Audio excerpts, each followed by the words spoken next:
Hello दोस्तों, आपके अपने यूट्यूब चैनल लर्न स्टडी में आपका स्वागत है। दोस्तों, आज मैं इतिहास की एक बहुत ही महत्वपूर्ण वीडियो लाया हूँ जो आपके सब एग्जामों के लिए काफ़ी महत्वपूर्ण होगी। दोस्तों, मैं इतिहास, सामान्य ज्ञान व विज्ञान की नई नई वीडियो लाता रहता हूँ। अपने यूट्यूब चैनल लर्न स्टडी को सब्सक्राइब करें, शेयर करें और लाइक करें। बेल आइकन दबाना ना भूलें, जिससे मेरी नई नई वीडियो का नोटिफिकेशन आपको मिलता है। दोस्तों, अपने आज की वीडियो स्टार्ट करते हैं। अपना पहला प्रश्न है, प्रथम भक्ति आंदोलन का आयोजन किस आचार्य ने किया था? तो ऑप्शन नंबर बी, रामानुजाचार्य। आप उनका में थोड़ी जानकारी दे दूँ जो आपकी काफ़ी महत्वपूर्ण होगी। 1017 में रामानुज का जन्म दक्षिण भारत के तिरुकुंदूर राज्य क्षेत्र में हुआ था। रामानुज अलबंदार यमुनाचार्य के प्रधान शिष्य थे। गुरु की इच्छा अनुसार रामानुज ने उनसे 3 काम करने का संकल्प लिया था: ब्रह्मसूत्र, विष्णु सहस्त्रनाम, दिव्य प्रबंधन की टीका लिखना। वैष्णव आचार्यों में प्रमुख रामानुजाचार्य की शिष्य परंपरा में ही रामानंद हुए थे, जिनके शिष्य कबीर और सूरदास थे।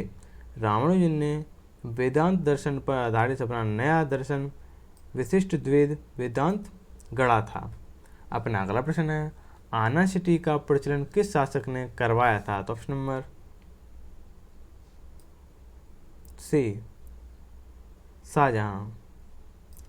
शाहजहां 5वें मुगल शहंशाह था, जिसने अपनी बेगम मुमताज़ बेगम के लिए विश्व की सबसे खूबसूरत इमारत ताजमहल बनाने का यत्न किया। अपना अगला प्रश्न है, मुगल चित्रकारी किस शासक के काल में अपने चरमोत्सव पर थी? तो option number B, Jahangir. Jahangir Akbar के पुत्र थे। सलीम अकबर की मृत्यु पर नसीरुद्दीन मोहम्मद जहांगीर के उपनाम से मुगल बादशाह बना। जहांगीर के समय में और अंग्रेज सर थॉमसन रो राजदूत द्वारा पहली बार भारतीय व्यापारिक अधिकार करने के इरादे से आया। जहांगीर के समय सिखों के 5वें गुरु अर्जुन देव को फांसी दे दी गई। अपना अगला प्रश्न है, ईस्ट इंडिया कंपनी ने जहांगीर के दरबार में पहले किसको भेजा था? तो ऑप्शन नंबर बी, हॉकिंस। अपना अगला प्रश्न है, दिल्ली के लाल किले में मोती मस्जिद का निर्माण किस शासक ने करवाया था? तो option number C, Aurangzeb. Aurangzeb छठा मुगल बादशाह था, जिसने भारत पर शासन किया। उसने 1658 से 1707 ईस्वी तक मुगल साम्राज्य पर शासन किया। वह अकबर के बाद सबसे ज़्यादा समय तक शासन करने वाला मुगल शासक था। गैर मुसलमान जनता पर शरीयत लागू करने वाला वह पहला मुसलमान शासक था। अपना अगला प्रश्न है, अंग्रेजों ने अपनी पहली फैक्ट्री कब और किस शहर में स्थापित की थी? तो ऑप्शन नंबर डी, 1608 सूरत। अपना अगला प्रश्न है, कर्नाटक युद्ध किस किस के बीच में हुआ था? तो ऑप्शन नंबर ए, अंग्रेज और फ्रांसीसी। भारतीय इतिहास में कर्नाटक युद्ध के अंतर्गत 3 युद्ध लड़े गए हैं। यह युद्ध 18वीं शताब्दी में अंग्रेज और फ्रांसीसी के बीच लड़े गए। यह युद्ध अंग्रेज और फ्रांसीसियों की प्रतिद्वंद्विता के परिणाम स्वरूप हुए थे। भारत के इतिहास में जो 3 कर्नाटक युद्ध लड़े गए वे इस प्रकार थे। प्रथम युद्ध 1746 से 1748 के बीच, द्वितीय युद्ध 1749 से 1754 के बीच और तृतीय युद्ध 1756 से 1763 के बीच। अपना अगला प्रश्न है, सहायक संधि को स्वीकार करने वाला पहला भारतीय शासक कौन था? तो ऑप्शन नंबर बी, हैदराबाद का निजाम। सहायक संधि भारतीय उपमहाद्वीप में लॉर्ड वेलेस्ली ने भारत में अंग्रेज साम्राज्य के विस्तार के लिए सहायक संधि का प्रयोग पुर्तगाली गवर्नर डुप्ले ने किया था। लॉर्ड वेलेस्ली की सहायक संधि को स्वीकार करने वाला प्रथम भारतीय शासक हैदराबाद के निजाम था। निजाम ने सन 1798 में लॉर्ड वेलेस्ली की सहायक संधि को स्वीकार किया था। अपना अगला प्रश्न है, मराठा साम्राज्य का दूसरा संस्थापक किसको कहा जाता है? तो option number B, Balaji Vishwanath. Balaji Vishwanath Bhatt प्रथम पेशवा थे। इन्हें प्राय पेशवा बालाजी विश्वनाथ के नाम से जाना जाता है। यह एक ब्राह्मण परिवार से थे और 18वीं सदी के दौरान मराठा साम्राज्य का प्रभावी नियंत्रण इनके हाथों में आ गया। बालाजी विश्वनाथ ने शाहू जी की सहायता की और उस राज्य पर पकड़ मजबूत बनाई। इनके पहले आपसी युद्ध तथा औरंगजेब के अधीन मुगलों की आक्रामकता के कारण मराठा साम्राज्य की स्थिति कमजोर हो चली थी। अपना अगला प्रश्न है, नादिर शाह ने किस मुगल शासक के शासनकाल में भारत पर आक्रमण किया था? तो option number A Mohammad Shah. 1739 में नादिर शाह ने भारत पर आक्रमण कर दिल्ली में भयानक लूटपाट फैलाई और दिल्ली में कोहिनूर हीरा समेत तख्त-ए-ताउत इसको लूटकर वापस आ गया। मोहम्मद शाह रंगीला बहुत ही कमज़ोर शासक के रूप में उभरा। कई सारे विदेशी आक्रमण हुए। बाजीराव ने 1737 में दिल्ली के युद्ध में मुगल सेना को दिल्ली में पराजित कर दक्षिण भारत लौटा गया। लौटते वक्त निजाम और मुगलों की सेना का भोपाल में उसका सामना किया। बाजीराव प्रथम ने भोपाल में निजाम और मुगलों की सेना को पराजित किया। अपना अगला प्रश्न है, मुगल सम्राटों में सबसे लंबा शासन किसका था? तो ऑप्शन नंबर डी अकबर।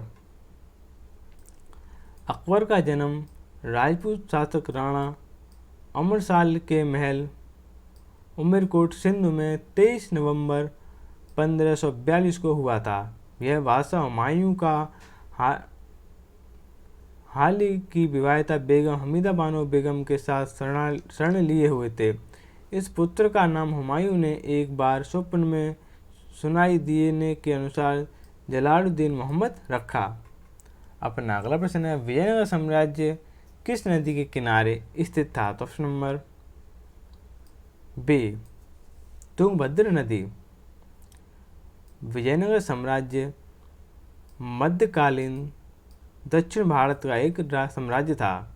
इसके राजाओं ने 310 वर्ष तक राज्य किया। इसका वास्तविक नाम कर्नाटक साम्राज्य था। इसकी स्थापना हरिहर और बुक्का राय नामक दो भाइयों ने की थी। ये दोनों भाई हिंदू धर्म के कुरवा समुदाय के थे। पुर्तगाली इस साम्राज्य को विजयनगर साम्राज्य के नाम से जानते थे। अपना अगला प्रश्न है, रामानुज मिशन की स्थापना किस वर्ष की गई थी? तो option number C 1897। Ramakrishna Mission की स्थापना 1 मई सन 1897 को रामकृष्ण परमहंस के परम शिष्य स्वामी विवेकानंद ने की थी। इसका मुख्यालय कोलकाता के वेलुड़ा में है। इस मिशन की स्थापना के केंद्र में वेदांत दर्शन का प्रचार प्रसार है। रामकृष्ण मिशन दूसरों की सेवा और परोपकार को कर्मयोग मानता है, जो कि हिंदू धर्म का एक महत्वपूर्ण सिद्धांत है। अपना अगला प्रश्न है, भारत में आधुनिक शिक्षा प्रणाली के लिए कब और किसके अनुशंसा पर पड़ी? तो option number B 1835 Lord Macaulay. अपना अगला प्रश्न है, अंग्रेजों ने रेतवाड़ी बंदोबस्त किस प्रेसिडेंसी में लागू किया था? तो ऑप्शन नंबर सी दोनों, मद्रास और बॉम्बे प्रेसिडेंसी।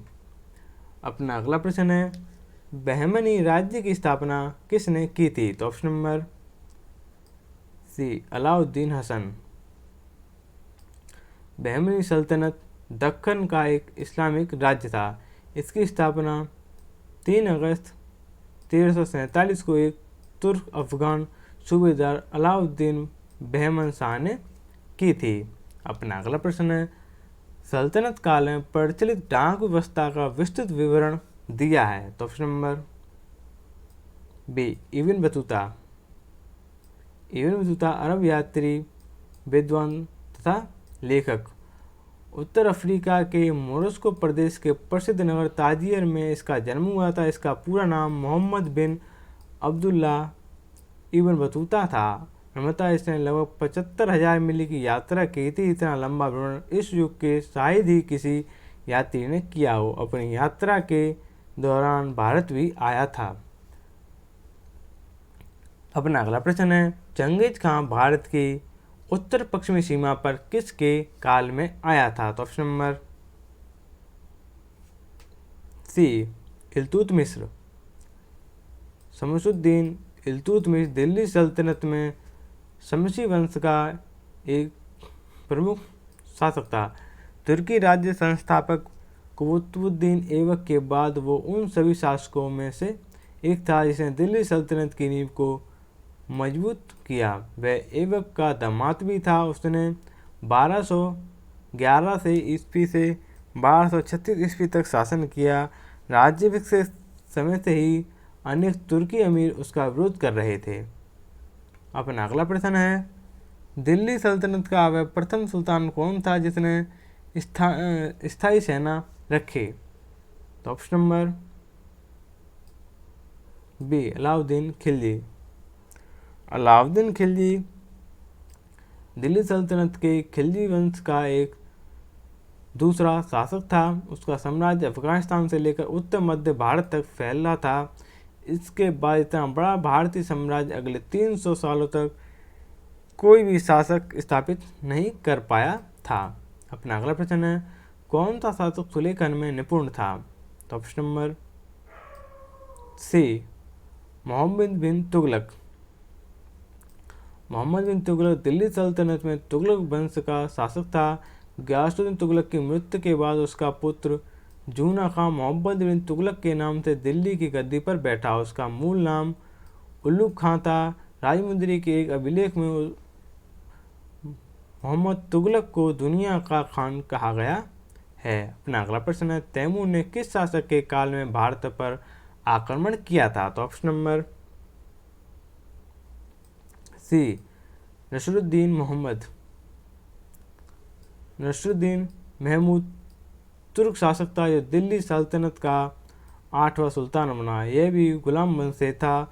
बलवंत ने षड्यंत्र के द्वारा 1246 में सुल्तान मोहम्मद महसूद शाह को हटाकर नसरुद्दीन महमूद को सुल्तान बनाया। यह एक ऐसा सुल्तान था जो टोपी सीकर अपनी जीविका निर्वाह करता था। बलवंत ने अपनी पुत्री का विवाह नसरुद्दीन महमूद से करवाया था। नसरुद्दीन महमूद कुरान को लिखकर बाजारों में बेचता था।